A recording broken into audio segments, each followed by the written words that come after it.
Para abordá-lo, convidamos Manuel Prudêncio.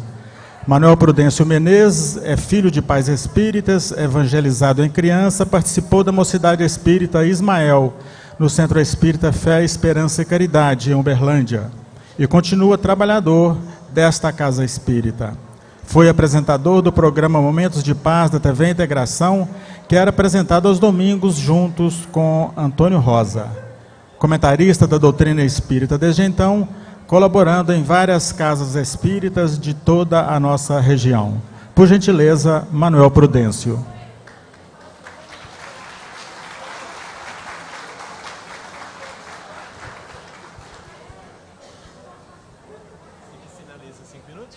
Você me sinaliza 5 minutos? Boa tarde a todos.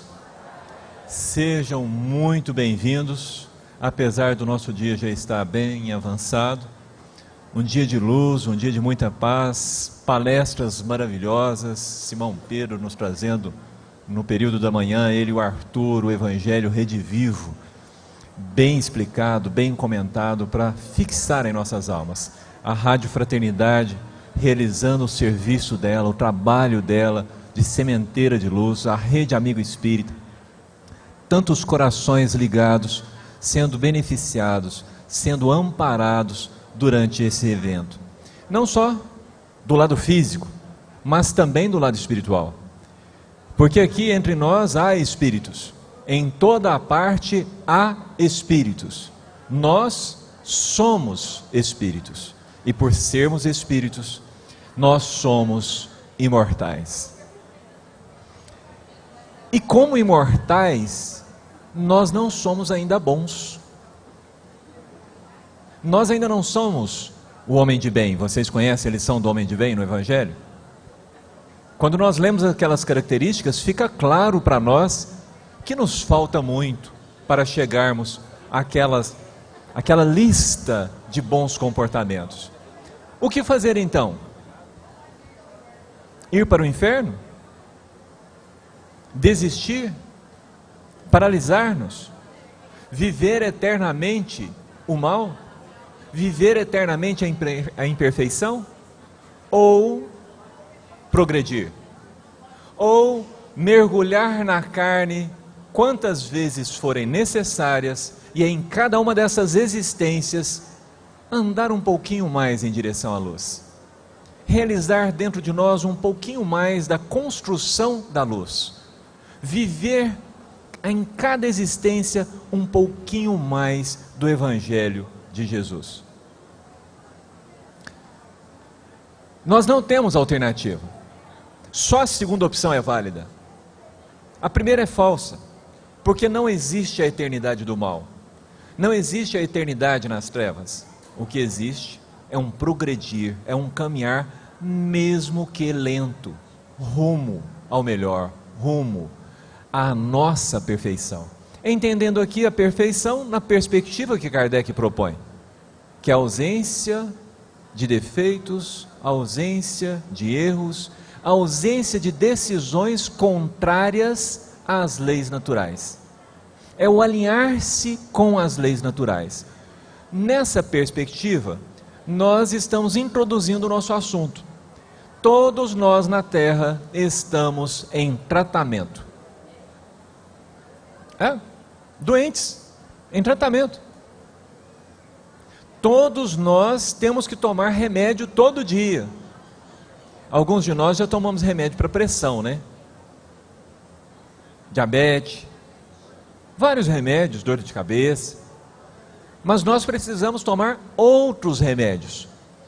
Remédios de paciência, remédios de brandura, remédios de entendimento, de compreensão, remédios que nós só encontramos completos numa farmácia.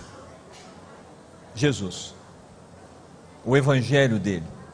O Evangelho dele traz para nós todos os medicamentos que nós precisamos. E um deles é a esperança. Esperança sem a qual não é possível seguir em frente. Mas esperança com um bom entendimento. O que é a ansiedade? A ansiedade é aquela expectativa que nós ficamos de que alguma coisa ruim vai acontecer, correto? Se nós estamos com uma expectativa, e essa expectativa de que alguma coisa boa venha acontecer, e é uma expectativa tranquila, serena, que nome que nós damos? Esperança. Se ela não é tranquila e serena, que nome que nós damos? Ansiedade. Percebam, é o mesmo sentimento. É o mesmo sentimento. A alma, ela tem potências, ela tem características, ela tem elementos constitutivos. Emmanuel nos esclarece no livro Pensamento e Vida que um deles é a vontade, o outro é a imaginação, o outro é a inteligência. A fé também é uma dessas características. E a esperança é outro elemento constituinte da alma. Só que, quando nós anexamos a ela o pessimismo, ela se transforma em algo maléfico, em algo ruim, em algo que nos consome, algo que nos faz mal. E normalmente este pessimismo vem de uma outra característica da alma, que vem de um instinto de conservação, o medo. Quando a ansiedade de nível normal começa a aumentar, ela tende a se transformar em fobias. O que são fobias? São medos exagerados. Medos exagerados. Então nós podemos dizer que o problema da ansiedade ruim, o problema desse sentimento ruim, tem seu nascedouro no medo. Vocês têm medo? Tem medo das eleições? Tem medo do próximo? Colocam cercas nas suas casas? Eletrificam? Tem medo da morte? Tem medo? Medo. O medo num nível normal preserva-nos a vida e movimenta-nos em direção a um progresso. O medo em excesso degenera, como tudo mais, na ansiedade, na depressão e muitas vezes no desespero crônico. O desespero crônico pode nos levar ao suicídio. No plano espiritual, o medo é tratado como uma moléstia da alma. No plano espiritual, o medo, ele é visto como ele realmente é, como algo contagioso. Espera aí, deixa eu ver se eu entendi. Quer dizer que quando eu converso com uma pessoa com medo e ela começa a falar sobre seus medos, eu posso pegar os medos dela? Vocês acham que não? Vocês lembram do Arthur quando ele falou sobre Paulo, sobre o capacete, sobre a proteção? Se falar para nós que vai faltar gás, o que nós fazemos? Ah, quer dizer que medo pega? Pega. Medo pega rápido, é contagioso. Alto grau de vitimização por parte do medo. O medo é uma das principais causas da ansiedade. Estou amarrando as coisas para que fique claro. Nós precisamos tratar nossos medos. E é por isso que a doutrina espírita foi embasada em vários esclarecimentos, em vários raciocínios que tendem a nos preservar desses medos. Medo da pobreza. Todos nós temos. Medo da doença. Todos nós temos. Medo de ficar sozinho, de ser abandonado. Nossa, isso gera um trauma nas nossas infâncias, que nós carregamos vidas afora. São diversas as fontes, e todas elas precisam ser tratadas. Vamos amarrar as coisas? Nós estamos entendendo por que nós dizemos, desde o começo, que todos nós estamos em tratamento? Percebem que nós temos doenças crônicas? O desânimo também é uma doença. E o desânimo é intensificado pelo medo e pelo que mais? Pelo pessimismo. E pelo que mais? Pela ansiedade. Que remédio nós podemos colocar contra esses males?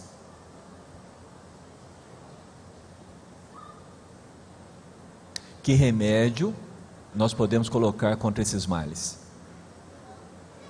O amor? O amor é o remédio que cura tudo? Pode ser usado em qualquer dose, pode ser usado intensamente, não faz mal e ajuda contra todos esses males. Perfeito.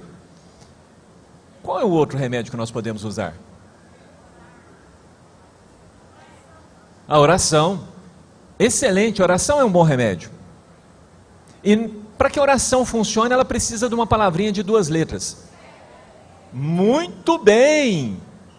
Nós precisamos da danada da fé. Porque como chegar à esperança? Porque se eu preciso de usar a esperança como tratamento para a ansiedade, eu preciso de entender o nascedouro da esperança. E os Espíritos nos ensinaram que a esperança nasce da fé. Por que Kardec, obedecendo a falange do Espírito de verdade, traz para nós uma fé raciocinada?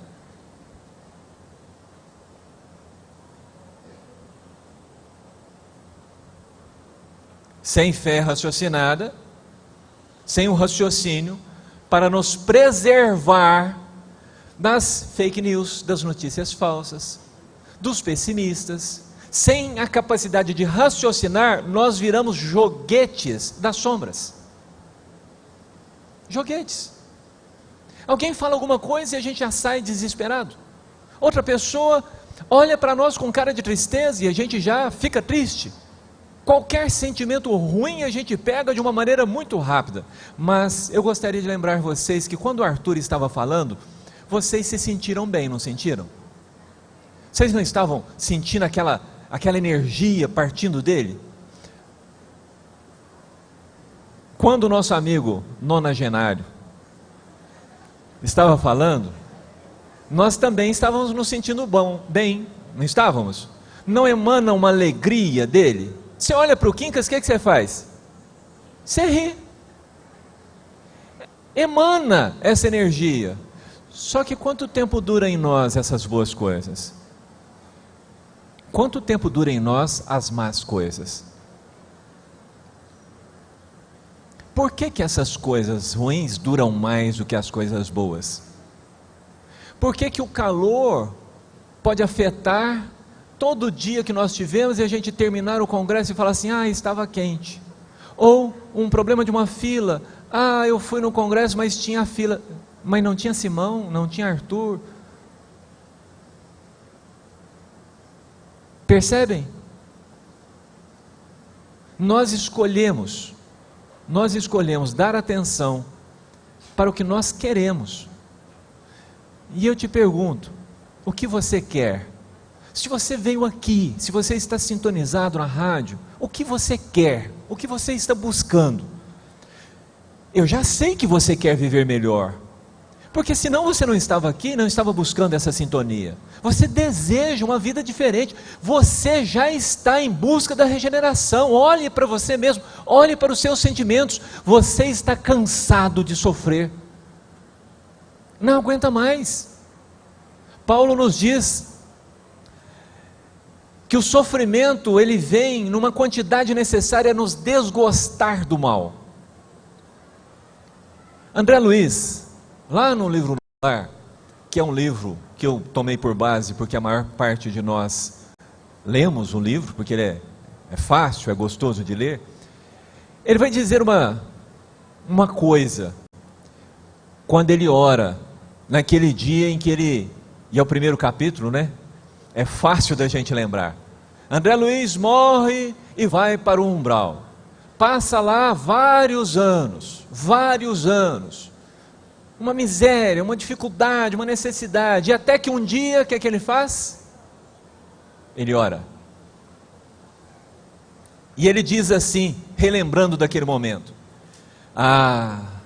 é preciso haver sofrido muito para entender todas as misteriosas belezas da oração. É necessário, é preciso sofrer muito para entender todas as belezas da oração. Não é? Quem já sofreu muito sabe, não sabe? Se o sofrimento foi leve, a gente às vezes esquece rápido. Mas na hora que a dor, aquela dor brava aperta, a gente compreende o valor da oração, o valor da conexão. É necessário haver conhecido o remorso, a humilhação, a extrema desventura para tomar com eficácia o sublime elixir da esperança. Gente, elixir da esperança. O que é um elixir? Esse pessoal novo não sabe o que é isso, né?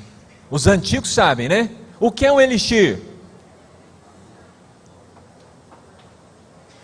É uma garrafada de vitamina, de energia, de ânimo, de coragem.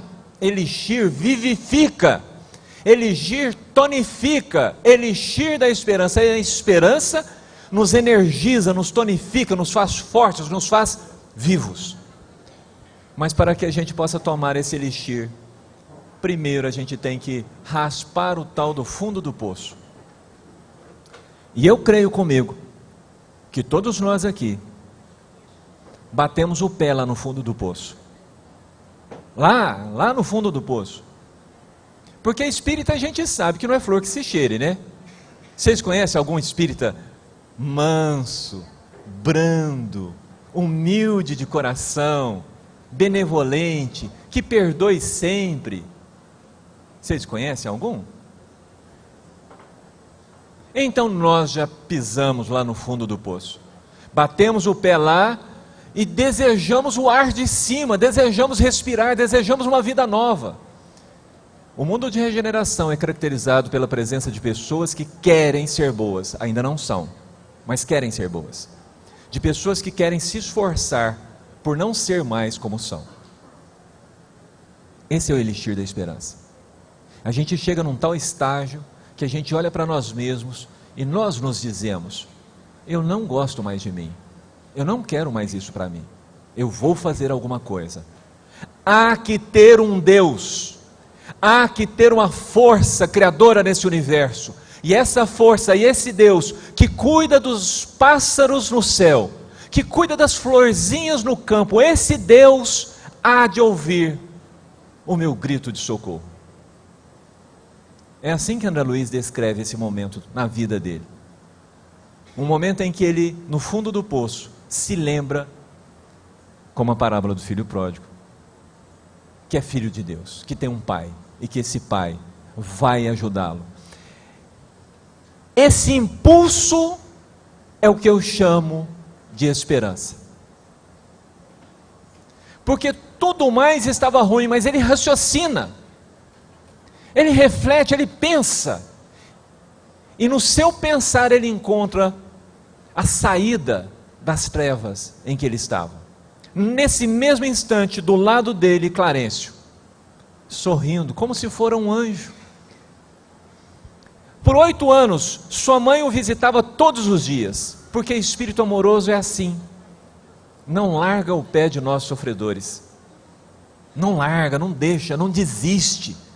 Tem uma esperança muito mais forte do que a nossa, porque já conheceu, sabe que as trevas são temporárias, sabe que a dor passa, sabe que a tristeza é temporária, e tendo isso em vista, se alinha com Cristo, se transforma em servidores dele, e busca nos retirar das nossas dores, das nossas agonias.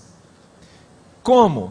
Despertando dentro de nós o desejo de uma vida melhor. A esperança de que nós podemos viver melhor, que nós podemos encontrar a felicidade. E é por isso que Jesus, na sua amorosidade, deixa as regiões felizes e mergulha entre nós para dizer-nos: bem-aventurados os que sofrem, porque serão consolados. Ele não vem para os felizes, ele não vem para os sãos, ele vem como médico de almas, para nos dar uma esperança, para tratar dos nossos sentimentos e redefinir nossos horizontes. Assim também Kardec, que apesar de o vermos apenas como educador, ele também era magnetizador, e o magnetismo era usado para curar as pessoas, para curar as moléstias. Kardec se interessava pela saúde, e quando ele percebe que a origem de todas as doenças, a causa fundamental de todas as dores é o espírito, com suas decisões erradas, com suas decisões desalinhadas, então ele pede para o Espírito da Verdade: permita-me ser o condutor desse processo, permita-me descer à terra para curar a ignorância, para libertar todas essas pessoas dessa prisão em que eles se encontram, e mergulha na carne, recebe a ajuda dessa falange maravilhosa de espíritos, e a cada mensagem ele vai nos reeducando, ele vai mexendo dentro de nós, lembrando o que os nossos colegas já disseram: vinde a mim todos vós que estáis cansados e sobrecarregados, e encontrareis alívio para as vossas almas. Aprendei, e aí a gente entende por que Kardec vem como professor. Aprendei, ele vem reforçar, porque ele veio reviver o que o Cristo já havia dito. Aprendei de mim, que sou brando e humilde de coração. Não há descanso, não há repouso para as nossas almas sem essa transformação dentro de nós, que passa por entendermos que há sim uma saída para todos os nossos sofrimentos, e essa saída é aprender com Cristo, que é efetivamente o remédio.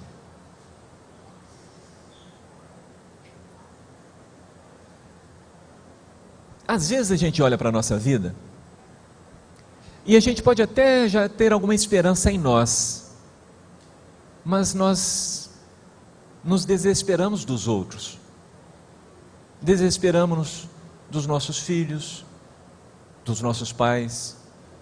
Pensem no número de separações que existem.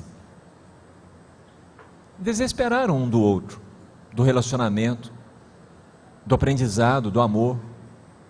Em toda parte nós vemos os males provocados pela ausência da esperança, ou pela diminuição dela, e que eu diria que é da fé direcionada pela nossa vontade de maneira errada, porque quando eu acredito que não é mais possível, ainda é uma certeza, ainda é uma fé.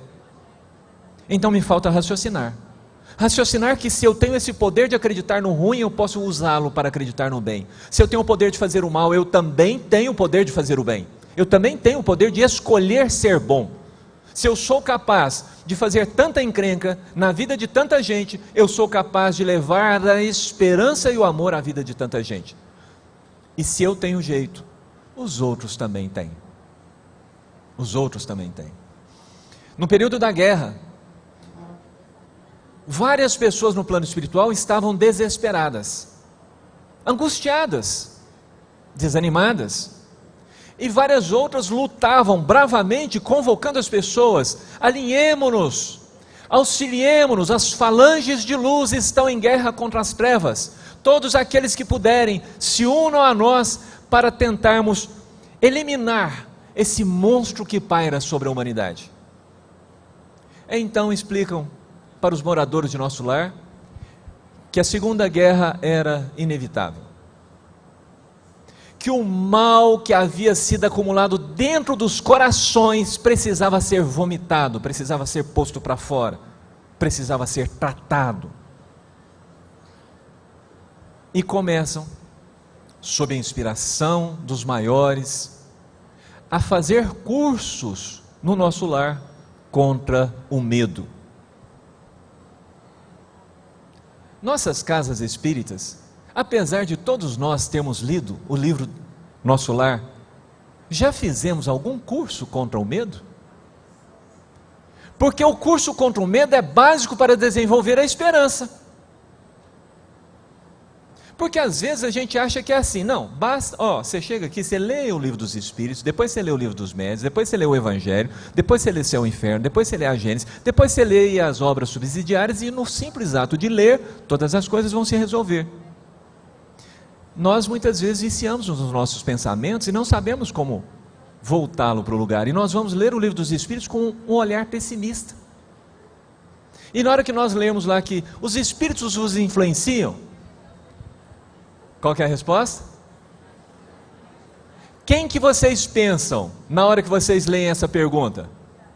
Anjo de guarda ou obsessor? Bom, sinceramente, compreende? É raciocínio. Nós estamos tão viciados que nós olhamos para o Evangelho e não vemos a luz, nós vemos as nossas trevas emanando dele. A gente olha para uma situação e fala assim, nossa, eu sou igual a esse cara, e não vê Jesus do lado fazendo o bem, e não aprende com ele, porque o mal eu já sei. Fazer coisa errada é parte da ignorância. Eu fui criado simples e ignorante, então errar é da natureza da ignorância, e eu comecei errando, e eu preciso de um modelo, eu preciso de liderança, eu preciso de alguém que me ensine, e Jesus ensina, só que eu tenho que olhar para ele, não para mim. Ah, Manuel, mas e o autoconhecimento? O autoconhecimento, se nós não raciocinarmos adequadamente, a gente entra em depressão e suicida. Olhe para você, peça a Deus que permita ver você como você é de verdade. Não dá vontade de sair correndo? Não dá um desespero? Porque qual que é o pensamento imediato? Quando é que eu vou deixar de ser assim? Quem de nós, ao se ver, ao perceber realmente como é, permanece sereno para dizer, vou melhorar? A maior parte de nós se desespera. Emmanuel nos diz que esse sentimento de culpa, que esse sentimento de que não valho nada, esse sentimento que causa tanto sofrimento à humanidade, é decorrente das nossas culpas, das nossas escolhas erradas. E enquanto nós não resolvermos essas escolhas, nós não teremos paz. Então eu preciso de ajuda para mudar o jeito que eu vejo, o jeito que eu penso. Essa ajuda vem desses cursos. Olha o que os Espíritos vão dizer para o André Luiz. Talvez estranhe, como acontece a muita gente, a elevada percentagem de existências humanas estranguladas simplesmente pelas vibrações destrutivas do terror, que é tão contagioso como qualquer moléstia de perigosa propagação. Classificamos o medo como dos piores inimigos da criatura, por alojar-se na cidadela da alma, atacando as forças mais profundas. Quando nós pegamos o capítulo 6, eu acho que o capítulo 6 é o que a gente mais lê, concordam? O Cristo Consolador. O Cristo Consolador. No capítulo Cristo Consolador tem uma mensagem que fala sobre coragem e resignação. Coragem. O terror nos paralisa e ficamos sem coragem de enfrentar a nós mesmos, porque é onde nós temos que trabalhar, não é no próximo, a nós mesmos para a nossa transformação. E ao nos olhar e não acreditarmos sermos capazes, nós desacreditamos do próximo, desacreditamos dos políticos, desacreditamos dos amigos, desacreditamos da esposa, desacreditamos do esposo, desacreditamos dos filhos, desacreditamos da sogra. A sogra também pode melhorar. Pode, ela vai melhorar. Todos nós vamos melhorar. Essa é a esperança. Essa é a esperança do Evangelho para nós. Nós vamos melhorar. É a lei de progresso. É o destino de todos nós. Jesus chama as suas ovelhas porque Ele sabe disso. Mas não é só Jesus. Os Espíritos nos influenciam tanto que no livro Libertação, que não é um livro tão lido, nós vamos encontrar a figura da nobre Matilde. Matilde era uma dona de casa, uma mãe, uma senhorinha. Não era engenheira, não era advogada, uma senhora. Ela vai nos dizer assim: há séculos, meu Gregório, iludido pelo poder, se embrenhou nas trevas e acabou cedendo a sua mente para a direção de inteligências mais entenebrecidas que a dele. Há séculos. Matilde está cuidando do Gregório há séculos. Tem alguém cuidando de você há séculos, há milênios. Tem alguém que te busca no meio das trevas, apesar de todos os seus erros. Tem alguém que te ama tão intensamente, tão profundamente, é tão dele, que ele não vai te deixar para trás. O nome dele é Jesus. Não vai te deixar para trás. E ela dirá: há 50 anos, porém, já consigo aproximar-me dele mentalmente. Nós, espíritas, precisamos raciocinar para manter as nossas esperanças, porque elas não podem ser imediatas. Eu não vou ser bom amanhã, não tenho ilusão. Amanhã eu vou brigar, amanhã eu vou perder a paciência, amanhã,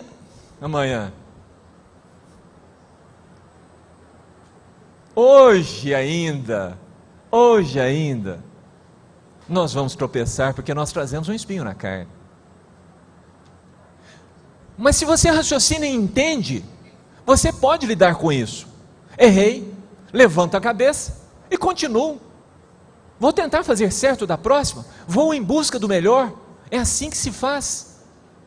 Mas se nós cultivarmos aquela ideia errada de que uma existência só é suficiente, numa existência eu terei entrado em planos superiores, nunca mais volto na terra.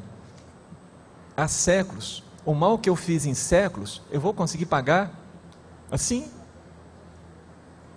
Esse remorso que eu vou trazer dentro de mim, de maldade, ele foi da Inquisição. No plano espiritual ele controla hordas de obsessores, ele induz as pessoas a mudar de forma, ele aplica punição nas pessoas. Não vai ser da noite para o dia. Há 50 anos, os nossos queridos também não vão se melhorar amanhã. Nós precisamos olhar para nós e encontrar energias, encontrar esperança, encontrar forças, nos mirar no Cristo, para entendermos que é uma tarefa de longo prazo para um espírito imortal. Eu tenho todo o tempo do mundo, eu tenho a eternidade a meu dispor para realizar as tarefas que eu preciso realizar. Não são tarefas para alguns instantes. Não é como escrever um livro que começa e termina rapidamente. Nós vamos escrever, o Haroldo gosta dessa coisa lá do Augusto dos Anjos, né? Deus escreve poemas de universos e de vidas. Nós também vamos escrever poemas em vidas, escrever nas almas como Eurípides escreveu nas nossas, escrever nos corações como Bezerra escreveu nos corações, escrever na retina, na memória, no sentimento das pessoas, como Chico fez com todos nós. Nós também seremos bons, mas gasta esforço, gasta persistência, gasta tempo que nós temos de sobra. O que nós precisamos para lidar com isso é do raciocínio, da reflexão, do entendimento, que são dos remédios que Jesus traz para nós, e devemos também usar da esperança, porque não há tratamento sem a esperança. Recentemente o pessoal do Hospital Nosso Lar publicou numa revista internacional, foi aceita a publicação, porque é um artigo científico, de medicina complementar, não é medicina alternativa. Medicina complementar são aqueles tratamentos usados em complemento, junto dos tratamentos tradicionais. Então você toma um remédio e, além de tomar um remédio, tem aquele outro tratamento. Uma pesquisa que eles fizeram sobre o passe no tratamento da ansiedade. Não há de ver que o trem funciona? Pegaram gente materialista para grupo de controle. E vocês não sabem o que é o passe, vocês não sabem como é que funciona, vocês acreditam que não funciona, então vocês vão simplesmente impor as mãos aqui e fazer de conta. Sabe o que descobriram? que algumas dessas pessoas que impunham as mãos fazendo de conta, chegavam no final do dia e falavam assim: olha, não sei o que aconteceu não, mas eu estou cansado demais. Sinto que de mim saiu virtude. Materialista. Ele começa a raciocinar. Tem alguma coisa aqui. Alguma coisa está acontecendo. E constatou-se, na comparação dos grupos que receberam passe de pessoas que aplicaram passe dentro dos fundamentos, com aquela crença, com a fé, daqueles que não aplicaram o passe dentro desses mesmos fundamentos, que houve uma melhora significativa no grupo atendido pelo passe. Como é que está a sua fé no passe? Como é que está a sua fé na melhoria do homem? Eu poderia mudar a pergunta: como é que está a sua esperança? Já que a esperança é filha da fé. Então eu comecei pela fé. Olha o que mais que a Matilde vai dizer. Nos últimos 50 anos, que ela já começa a se aproximar dele, ela diz assim: ainda não chora sobre o gante do arrependimento benéfico, e parece-me longe do remorso salvador. Entretanto, já duvida da vitória do mal.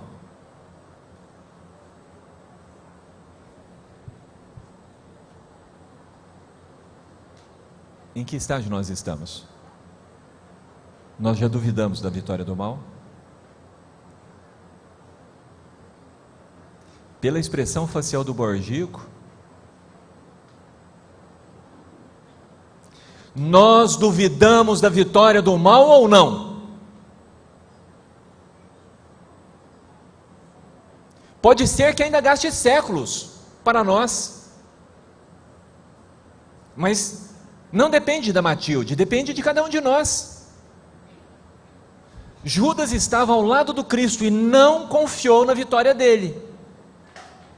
Se eu não der um empurrãozinho em Jesus, Jesus é muito tartaruga, é muito manso, ele precisa de um empurrãozinho. Eu, Judas, vou resolver o problema do Cristo. Nós acreditamos na vitória do mal ou não? Eu preciso olhar para mim, dentro de mim, e olhar em quem eu acredito, porque eu acredito em alguma coisa, e são as minhas crenças que me movem, são as minhas crenças que mudam as minhas decisões, que controlam as minhas decisões, porque as minhas crenças são o que há de mais profundo em mim, é o que me constitui. Vocês já ouviram falar de profecias autorrealizáveis? Se você acredita que uma coisa vai acontecer, que aquela coisa vai dar errado, o que vai acontecer? Ela vai dar errado. São crenças. Se eu acredito que o mal vai vencer, eu trabalho para que o mal vença. Mas Matilde, confiando nesse aspecto, observa o seguinte: ele já abriga interrogações na mente envilecida. Não é tão severo no comando dos espíritos desventurados que lhe seguem as determinações, e o colapso de sua resistência não me parece remoto.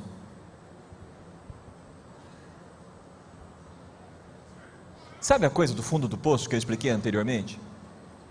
Pessoal, talvez não esteja muito simples entender a estrutura da palestra, mas é que nós estamos falando de um tratamento. Então eu tenho que caracterizar a doença e tenho que caracterizar o remédio.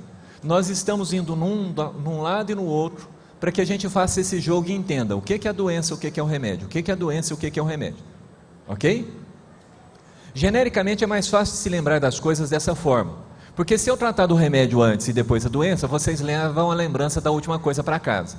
Se eu tratar da doença e depois falar do remédio, é provável que a gente não faça as associações, porque nós estamos viciados a ver o lado ruim das coisas. Então nós vamos prestar atenção mais na doença. Quando eu faço os dois, a mente de vocês começa a entrar em choque.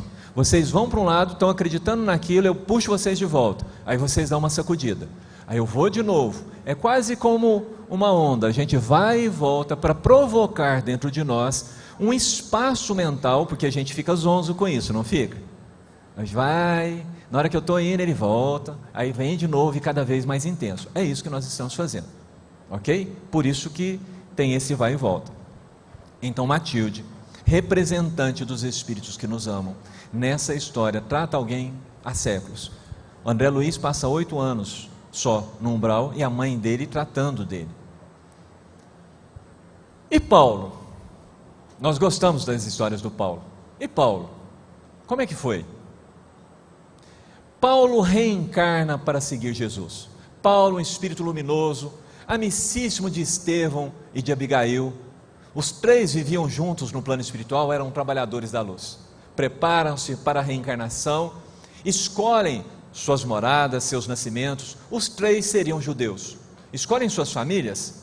As mães amorosas, os pais trabalhadores, desde a infância ensinaram para eles todos os fundamentos. Não está lá no livro Paulo e Estevão, né? Mas nós sabemos disso, não sabemos? Nosso conhecimento nos autoriza a interpretar isso? Sim.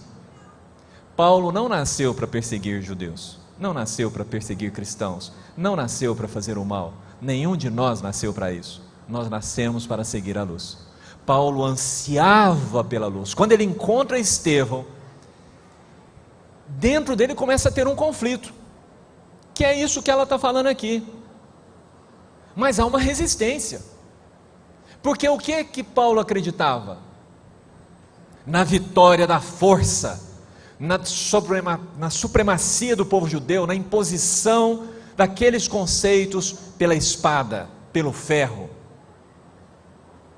até que ele entra em colapso, desmorona tudo. Quando ele cai às portas de Damasco, quando ele vê a luz, ali desmorona tudo. Ele vem, narra Emmanuel, sob a inspiração de Paulo, sob a autorização de Paulo, porque Emmanuel nessa hora narra os pensamentos íntimos de Paulo. Paulo conta para Emmanuel: eu vinha naquela viagem pensando, já de algum tempo eu já estava lembrando muito de coisas da infância, revendo os meus conceitos, perambulando, tentando sustentar minhas crenças. Mas quando ele encontra Jesus, desmorona. Esse espírito, Gregório, vai desmoronar lá no final do livro. Eu sugiro que vocês leiam o livro para verem a história.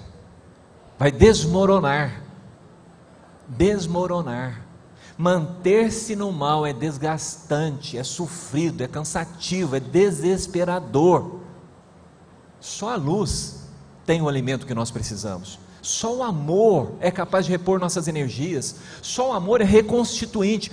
Os espíritos superiores só consentem reencarnar entre nós porque durante o sono físico podem voltar às suas moradas, encontrar os seus amigos e retemperar suas energias. Está lá. É o alimento da alma. Os espíritos superiores precisam disso. De vez em quando o filho do Chico procurava o médico e falava assim: olha, doutor, nós temos que levar meu pai lá na peregrinação, ele tem que ir, ele está murchando, ele precisa. Aí os médicos, com tudo contrariado, porque isso não faz sentido na perspectiva materialista, permitiam, e o Chico lá ia, e aí aquela multidão, e abraça, e beija, e ouve, e fala, voltava para casa revigorado, alimentado. Sua alma se alimenta de amor, sua alma se alimenta de despertar a esperança nos outros.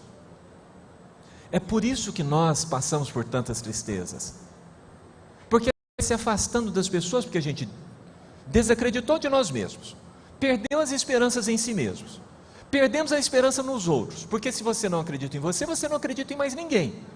Se você não espera nada de você, você não espera mais nada de ninguém. E nós vamos encruando, nós vamos virando um bicho do mato, um porco espinho. As pessoas chegam, a gente já dá choque, a gente já espeta, já afasta. Mas quando a gente começa a ter esperança no amor, na vida, no Cristo, nas suas lições, quando a gente começa a perceber que nós não estamos sozinhos e que o processo de desenvolvimento não é única e exclusivamente meu, que sem ajuda nós não fazemos nada, nós não damos conta de nada, que nós estamos protegidos, amparados, cuidados há séculos de séculos, que Deus nos confiou ao Cristo. Quando nós começamos a internalizar essas ideias, a ter um pouquinho de esperança, nós começamos a melhorar. Nós começamos a melhorar. No livro Libertação, assim que Matilde diz isso, narra André Luiz que nesse instante notei que a venerável matrona derramava lágrimas discretas que lhe deslizavam na face como sementes de luz. Eu sempre fiquei intrigado. Não pode depender só da gente, porque às vezes a gente coloca-nos como centro de tudo, mas não é. Vamos voltar, Bereshit. No princípio estava Deus e Deus caminhava sobre os abismos. E Deus disse: faça-se a separação das águas de cima das águas de baixo. Percebem que as águas não resolveram se separar?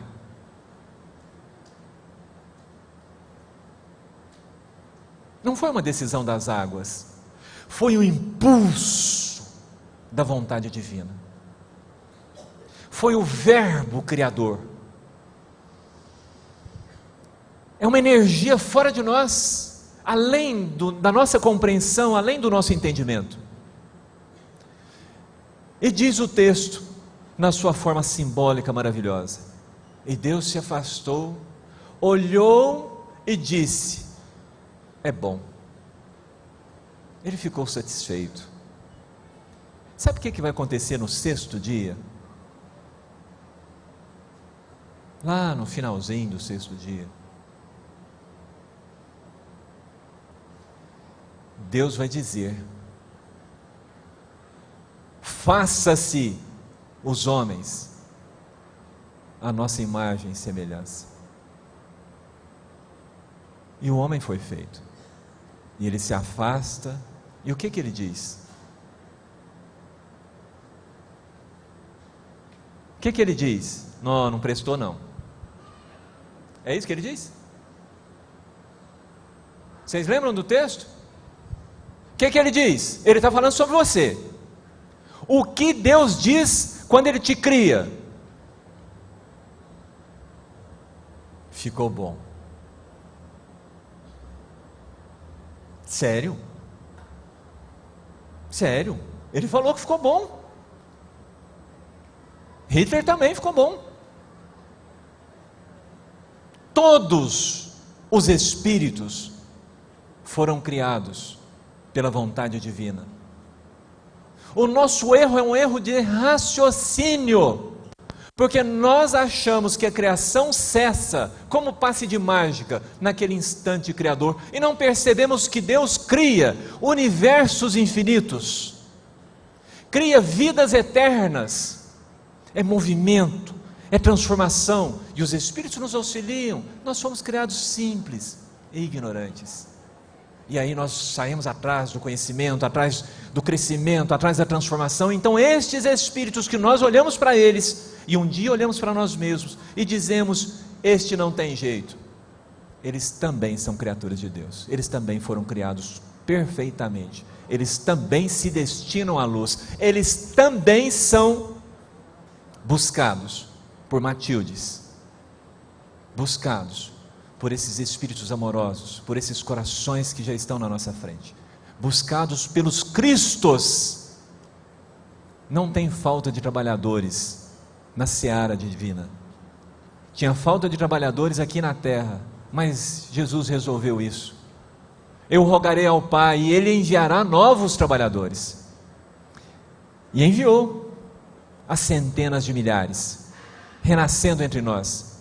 Eu dizia com os meninos, e meninos, eu estou falando do Quincas, que é impressionante. Você chega em qualquer cidadezinha do interior do Brasil, há um zelo tão grande por parte dos espíritos, tão grande, que você vai encontrar espíritos de luz em Tupaciguara, no Brilhante, em Ituiutaba, em Centralina, em Canápolis, em Monte Alegre, em Indianópolis, em Uberlândia, no Prata. Em toda cidade que você vai, tem alguém que conta da história, de alguém que fundou uma casa, de alguém que agasalhou crianças, de alguém que abriu o seu coração e mostrou essas sementes de luz. Estes espíritos não se limitam a nos impulsionar ou a nos dizer as coisas, eles mergulham conosco e vivem conosco ao nosso lado.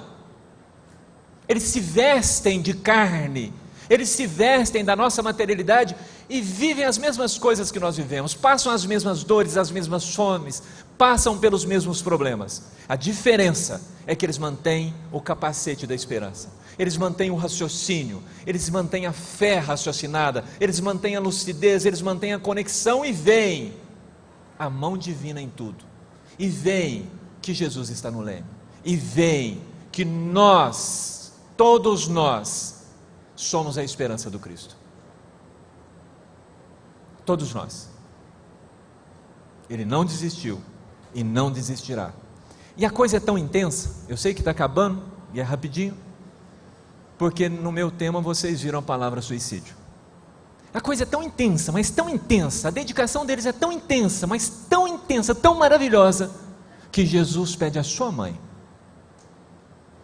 para cuidar dos suicidas. Ele pede a um coração de mãe, ao amor maior, que cuide daqueles que desesperaram-se de Deus. E o que Maria faz? A partir desse momento, não há um coração em desespero que não receba a visita dos servos de Maria. Não há um. Todos são tratados antecipadamente, e dirão para nós os espíritos, que aqueles que ainda assim desistem, em sendo levados para o plano espiritual, e revivendo as situações que os levaram a desistir da vida, percebem que um dia a mais, uma semana, um mês, que um pouco mais de esperança, e eles seriam vitoriosos. Vitoriosos. É um titico de nada, é um jeito de pensar, é um jeito de se ligar, de se conectar com o nosso Criador. Que a paz do Cristo nos envolva a todos.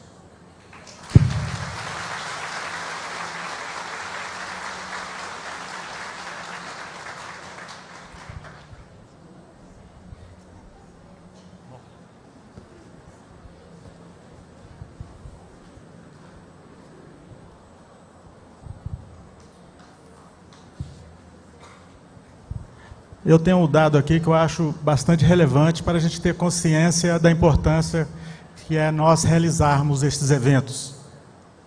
Às vezes temos nossas casas espíritas, temos nossas reuniões, o Festu, jornadas, semanas espíritas, mas nós temos brasileiros ou outros companheiros espíritas de outros países que não têm essa facilidade.